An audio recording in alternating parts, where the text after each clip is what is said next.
Hello, children. Congratulations and welcome to the online class, your English today. In class 8, you have 3 books: English Literature,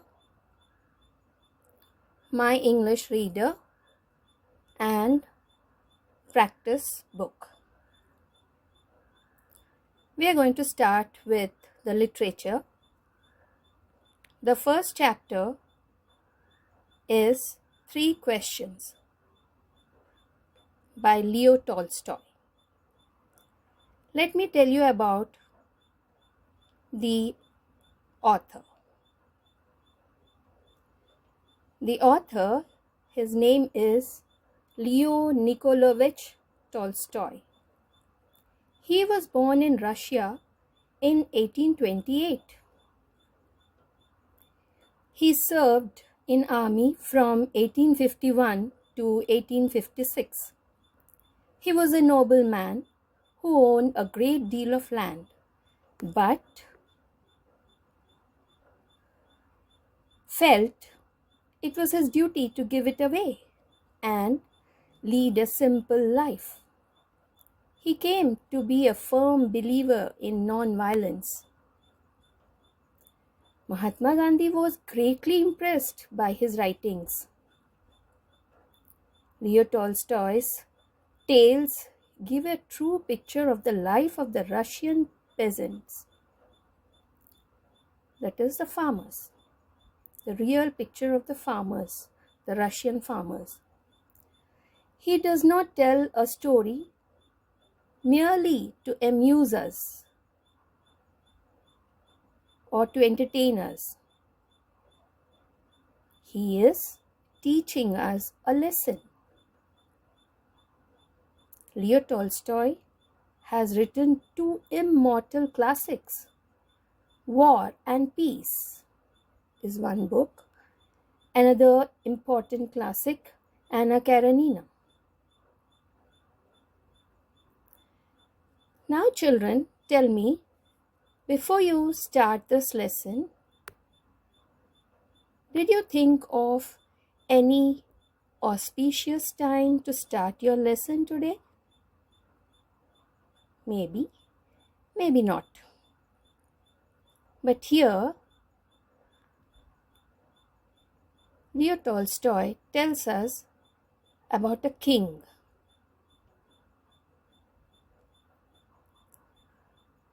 Look at the lines there. It once occurred to a certain king that if he always knew the right time to begin everything, if he knew who were the right people to listen to and whom to avoid, and above all, if he always knew what was the most important thing to do, he would never fail in anything he might undertake. What does it mean? He says that once a king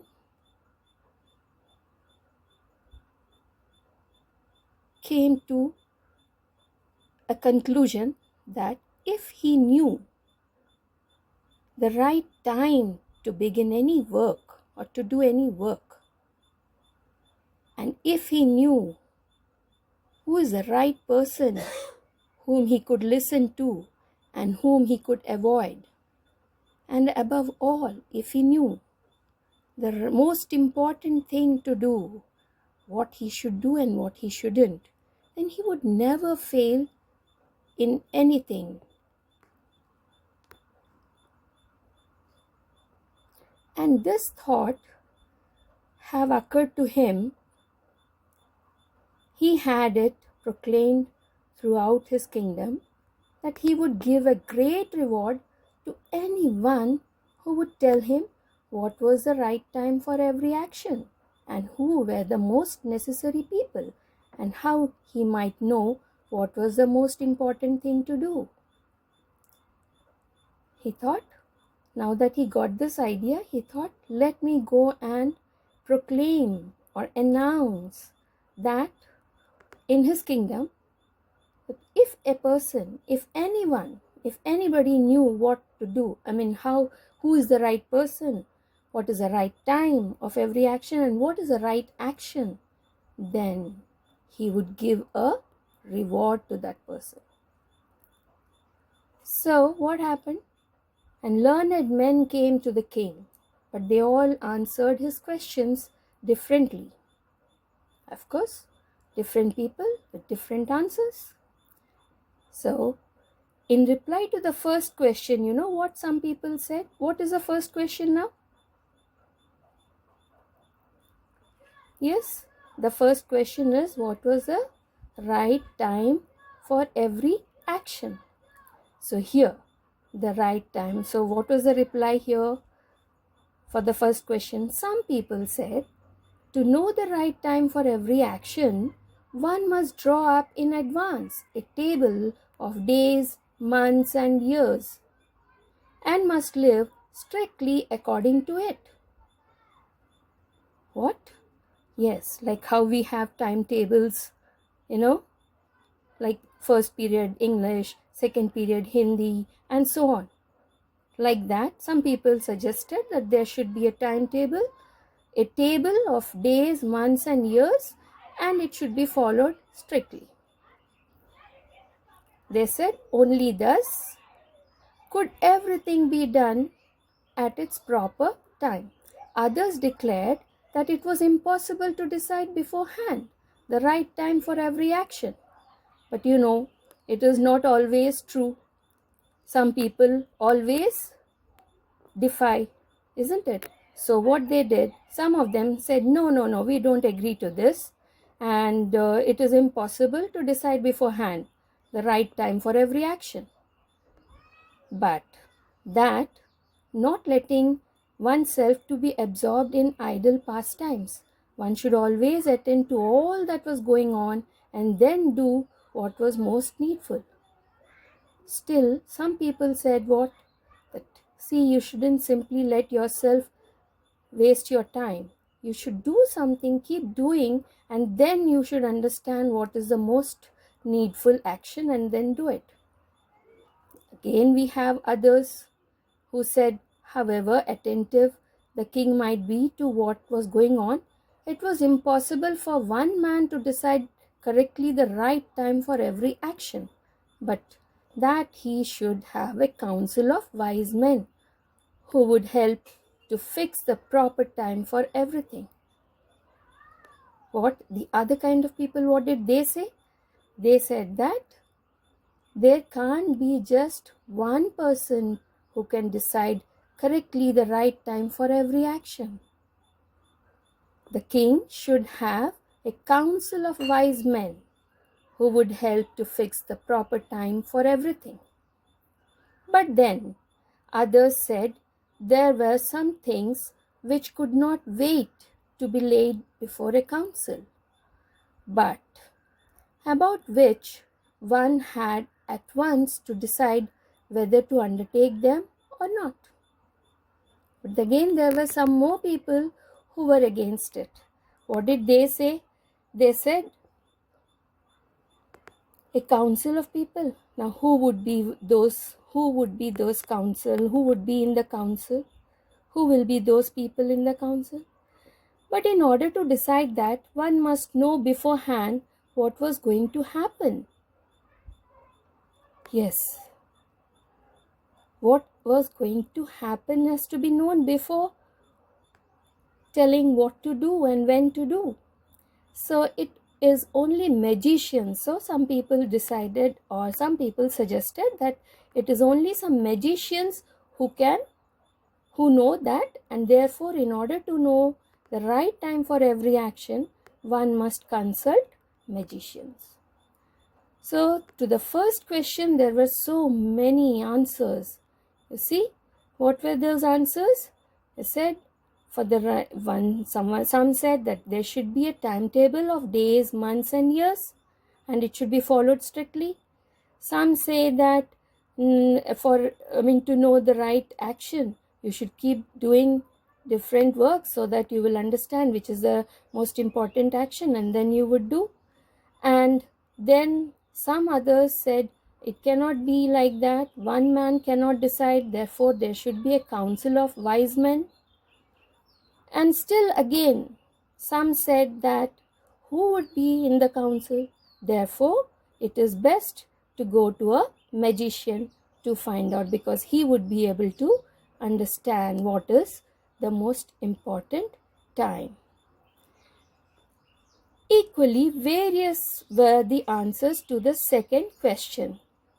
Some said the people the king most needed were his counselors.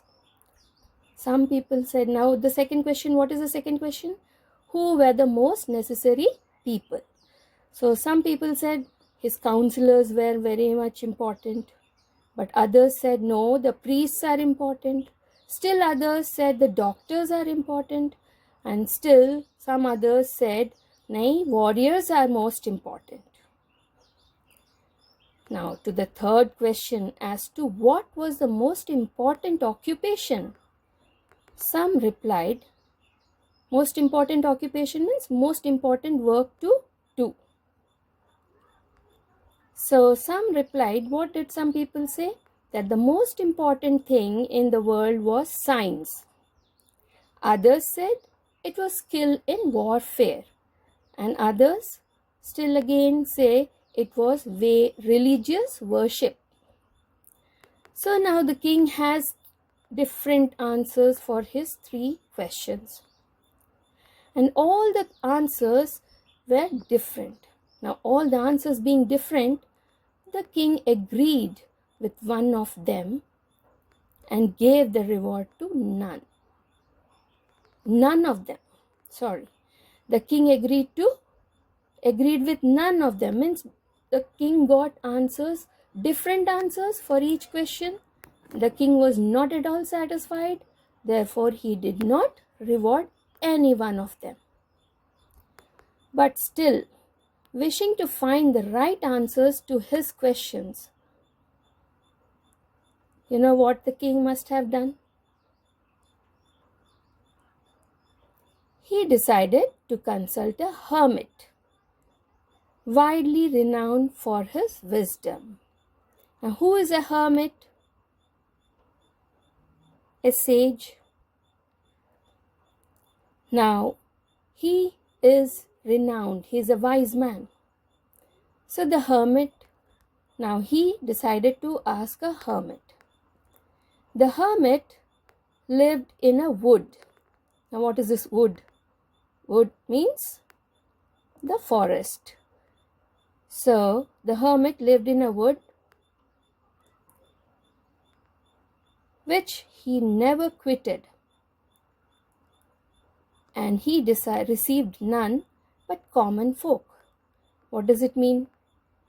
The hermit or the sage or the priest who lived in that woods, in the forest, he lived there and he never left that place. He loved living there. And he was a renowned person, a famous one.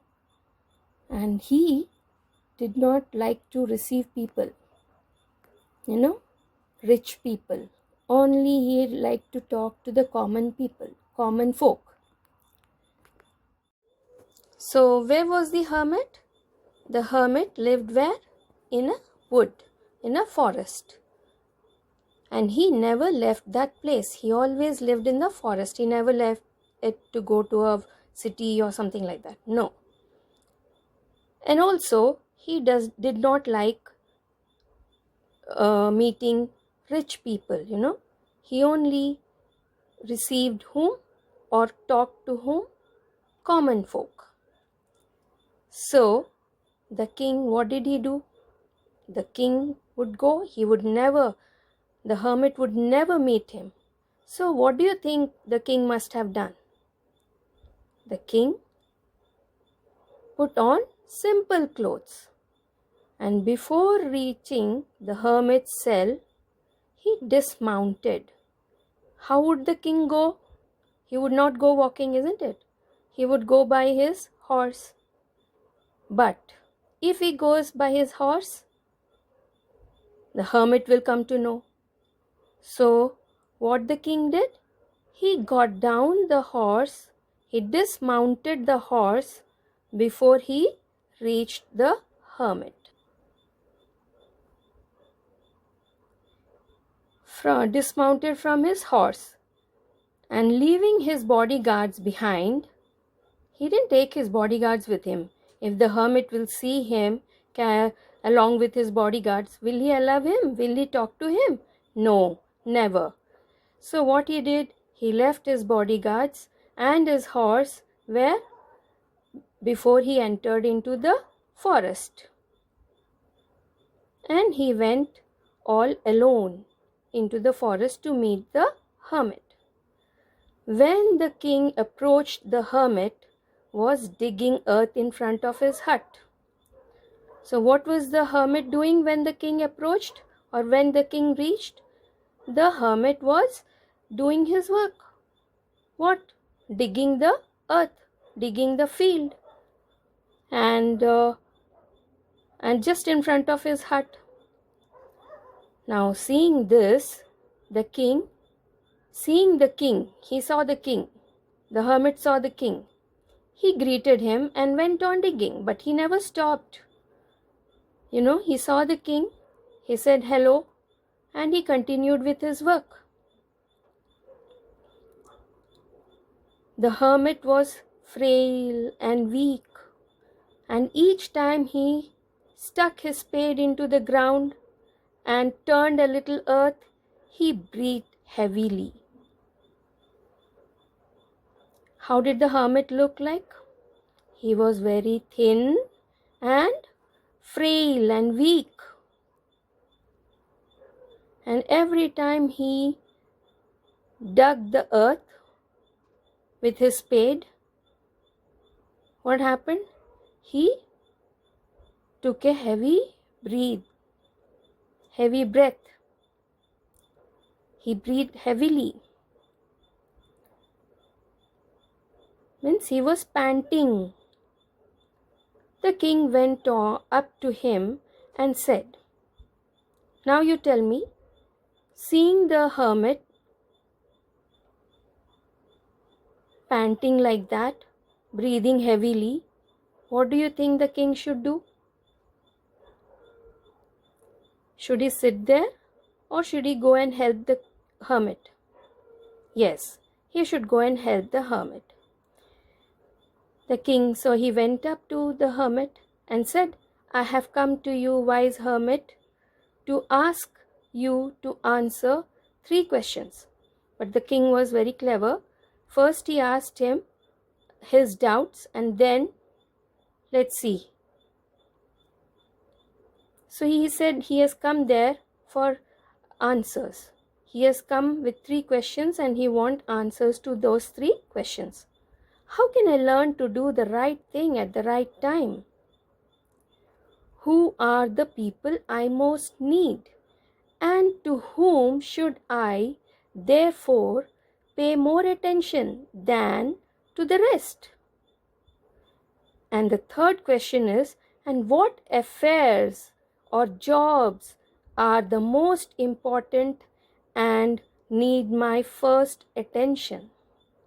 So the king asked the hermit the 3 questions. He put the 3 questions before the hermit. What are the 3 questions here? He says,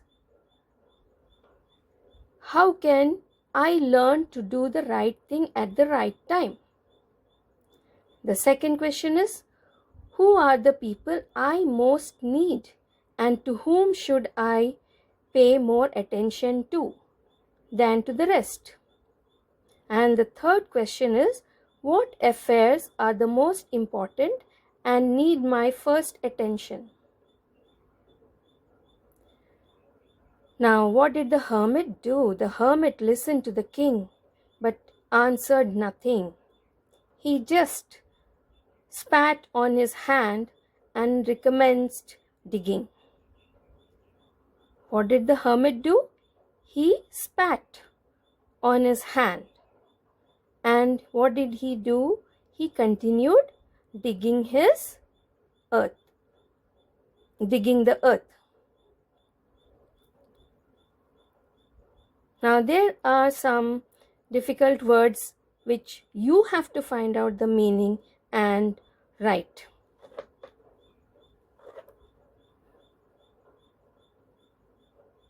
So now the king came to the point, that is, "You are tired," said the king. "Let me take the spade and work a while for you." "Thanks," said the hermit, and giving the spade to the king, he sat down on the ground. "Thank God," the hermit thought, "the king has taken the spade and he is going to help him dig the earth." So he thanked him, and as he was frail and weak, he sat down. When he had dug 2 beds, who had dug? The king. When the king had dug 2 beds, he stopped and repeated his questions. The king did not stop there. He asked the hermit, he repeated his questions to the hermit and said, "Please tell me the answers." The hermit again gave no answer, but rose, stretched out his hand for the spade and said, "Now rest a while and let me work a bit." Now the hermit thought that the king must be tired, and so he took the spade from the king and asked the king to sit down and take some rest. But the king did not give him the spade. He continued to dig. 1 hour passed and another. The sun began to sink behind the trees, and the king at last stuck the spade into the ground and said, "I came to you, wise man, for an answer to my questions. If you can give me none, tell me so. I will return home."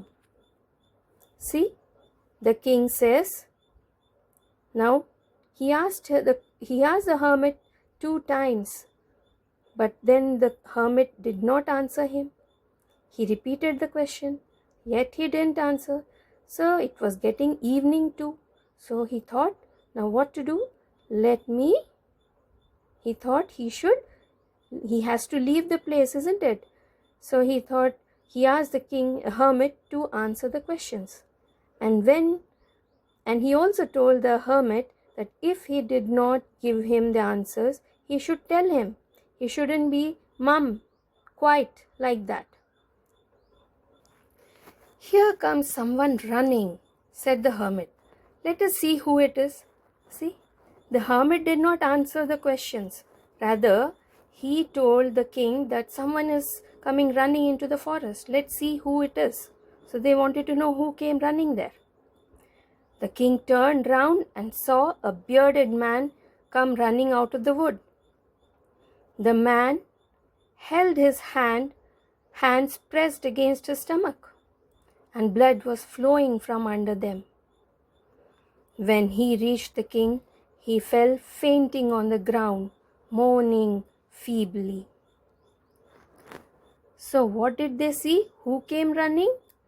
A bearded man. And how was he? He was wounded. He was wounded.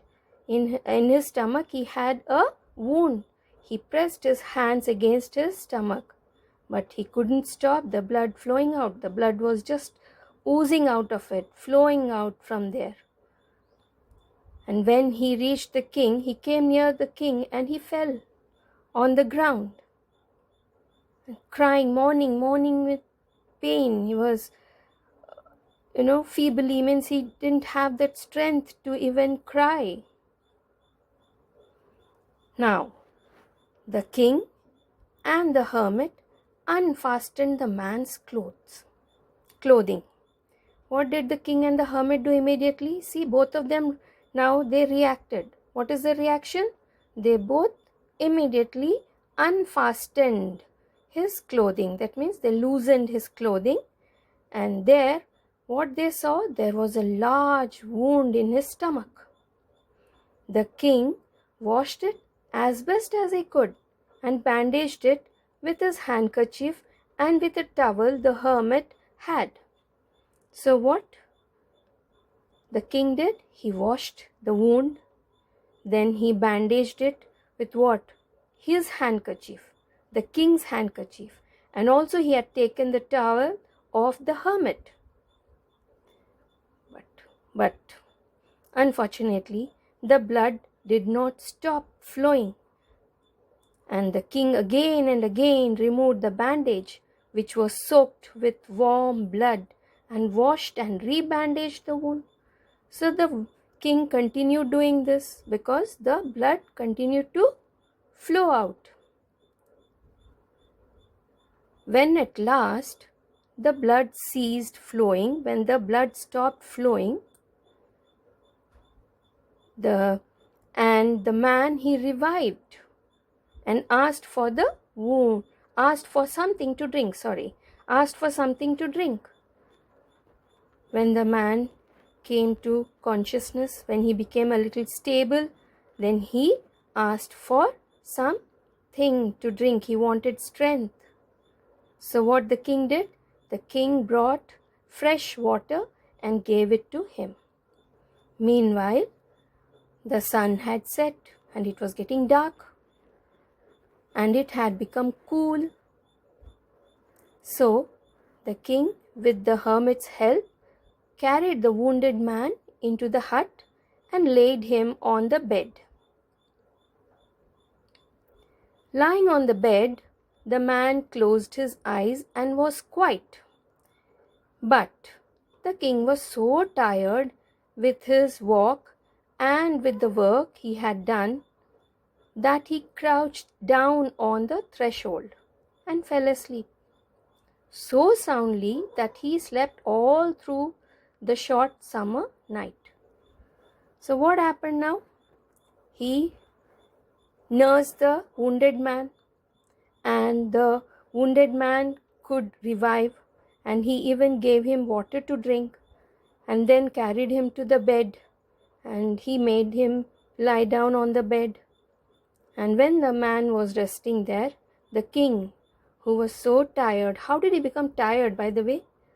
He came to the hermit to ask questions. So he traveled a long distance. After that, he dug the earth for the hermit. That is a manual work, a labor he did, which he never was used to doing such hard work. And on top of that, he had to nurse the bearded man. So the king was so tired that he fell asleep. He sat down on the threshold at the entrance of the house and he fell asleep so soundly that he slept all through the short summer night. What do you mean by soundly? Making sound? No, with deep sleep. In deep sleep. He went off into deep sleep. Yes. And the whole night he slept. When he awoke in the morning, it was long before he could remember where he was or who was the strange bearded man lying on the bed and gazing intently at him with shining eyes. What? The king, when he woke up in the morning, he was wondering where he was first thing. He tried to recollect. And yes, after that, he saw the bearded man lying on the bed. Then he thought, now who could that bearded man be? And he tried to identify him. And with shining eyes, he could do it.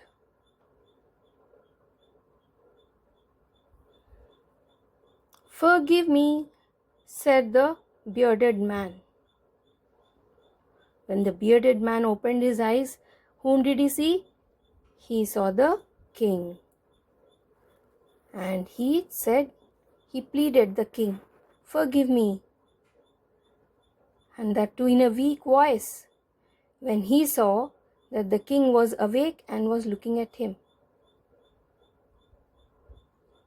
"I do not know you, and nothing to forgive you for," said the king. The king seems that he did not realize who this person is, who this bearded man is. He did not recognize him. But it seems the bearded man recognized the king, and that's why he's saying, "Forgive me, forgive me."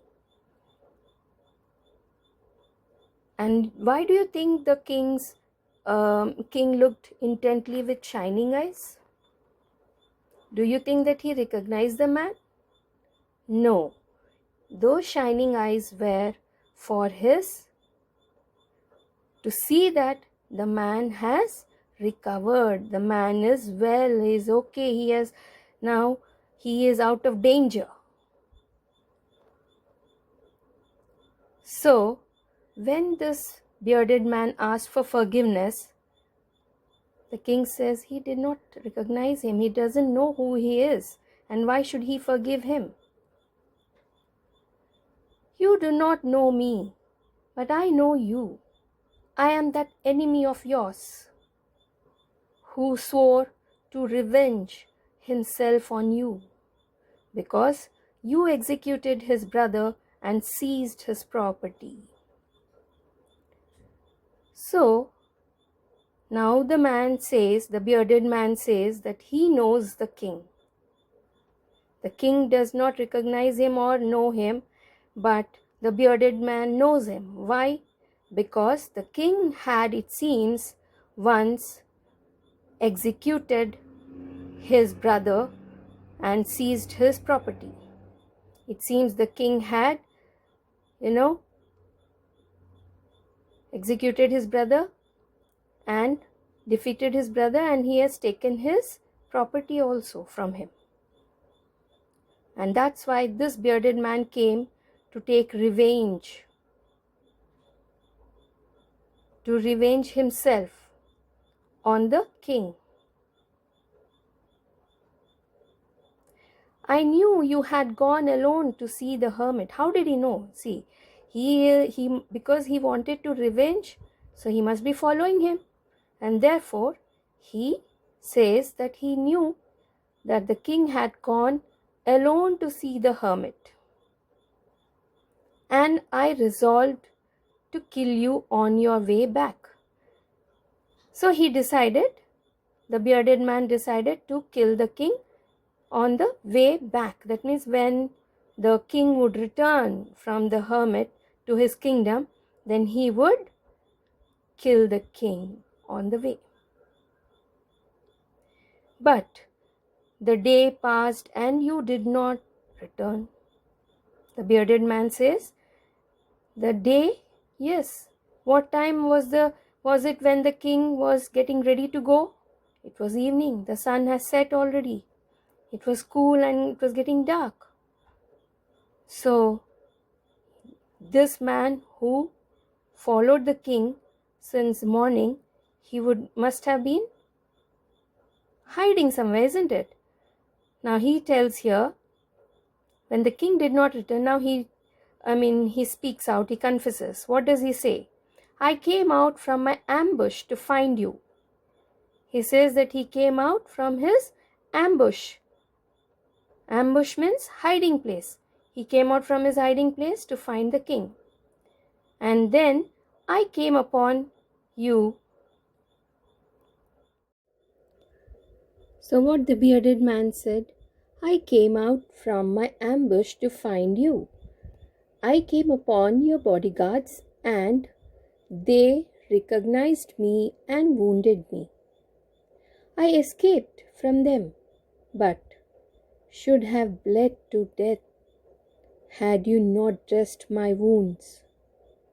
I wished to kill you, and you have saved my life.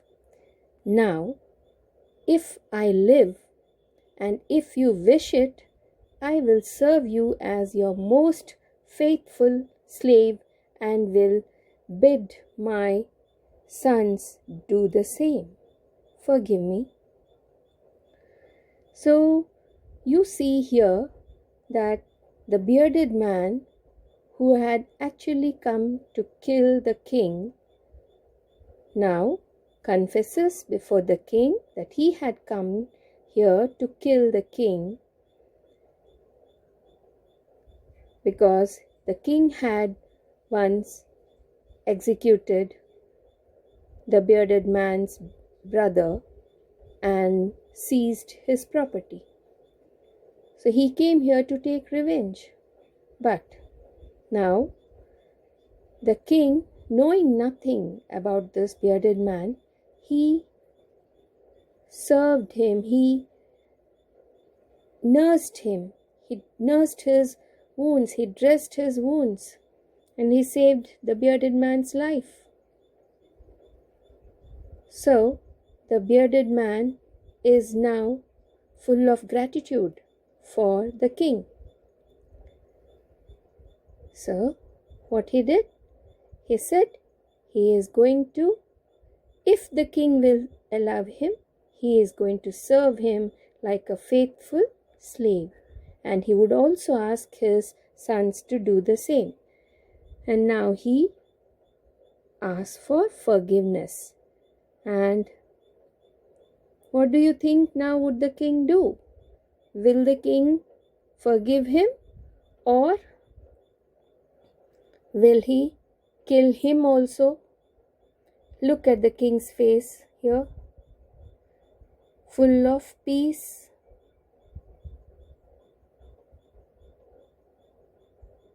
Amicable person here. So you don't think that he is going to kill him. Let's see what is he going to do. The king was very glad to have made peace with his enemy so easily, and to have gained him for a friend. And he had not only forgave him, but said he would send his servants and his own physician to attend upon him, and promised to restore his property. So you find the king is now at peace with this bearded man. He had made peace with him, with his enemy, so easily. And now he also promised that he would be sending his physician and his servants to look after this bearded man. And one more thing he has done, that is, he promised to restore his property. That means he has promised to give him back whatever property he has taken or seized from him and his brother. Having taken leave of the wounded man, the king went out into the porch and looked around for the hermit. Before going away, he wished once more to beg an answer to the question he had put. The hermit was outside on his knees, sowing seeds in the beds and had been dug the day before. So this was the next day, no? So the previous day, the king came, he helped the hermit dig the field, and now in the morning, the hermit was sowing seeds in the bed, in the earth that has been dug. So the king came to him, the king approached this hermit, and then the king approached him and said, "For the last time, I pray you to answer my questions, wise man." So, the king came to the hermit and said that he is going to leave now, and he is, for the last time, he is begging the hermit or the wise man to answer his questions. You see what the hermit replies. "You have already been answered," said the hermit, still crouching on his thin legs and looking up at the king who stood before him. And the king were perplexed. He says, "How answered? What do you mean?" asked the king. "Do you not see?" replied the hermit. "If you had not pitied my weakness yesterday and had not dug these beds for me, but had gone your way, that man would have attacked you, and you would have repented for not having stayed with me. So the most important time was when you were digging the beds, and I was the most important man. And to do me good was your most important business." So, what you have seen, the hermit says that he had already answered the questions of the king. Though he did not answer them verbally, he said he showed him with his own actions. Then previous day, when the king approached him, when the king came for the first time, what did he see? He saw the bearded man was digging the hermit was digging the earth. And the king immediately felt that the hermit is the most important person for him, unknowingly, of course, and he asked him the spade and dug the beds for him. So the moment he met the hermit and he started digging the beds for him was the most important time. And the hermit was the most important man there, because it was the hermit with whom the king was talking to and dealing with. And to do good for the hermit was the most important business or the work. Afterwards, when the man ran to us, the most important time was when you were attending upon him. For if you had not dressed his wounds, he would have died without having made peace with you. So, he was the most important business. So, in the second instance, what did you find? Who is the most important person? The bearded man. The most important time? The time when the king was taking care of the bearded man, that is the wounded man. And what was the most important business then? The most important business was to treat him. And because of all this, what happened? There was all the confusions were cleared, and they both, the king and the bearded man, became friends. So the hermit says, you see, he is giving a lesson here. The hermit says, remember then, there is only one time that is important. And you tell me, what is that time? The only time when we have any power. The most necessary man is he with whom you are.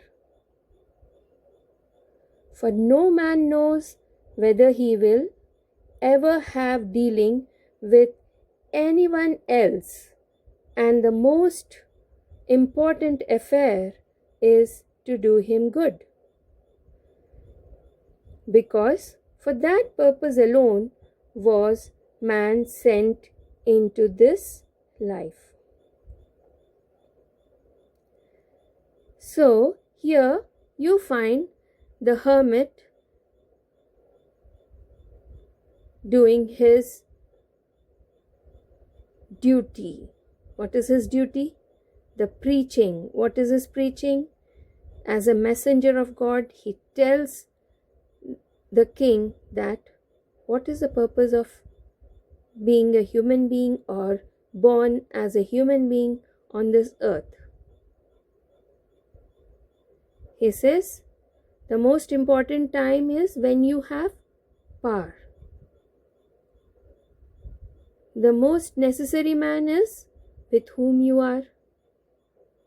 And for now, and for no man knows whether he will ever have dealing with anyone else. And the most important affair is to do him good. And this is the reason why we are born as human beings. We have come to this earth as human beings. That is, what is the purpose of our life? That is, to do good. Now, children, this is the chapter. This is the end of the chapter. 3 questions. Now, I hope you have understood the lesson and you will answer the questions. And if you have any queries, you must ask me. WhatsApp to me. Thank you.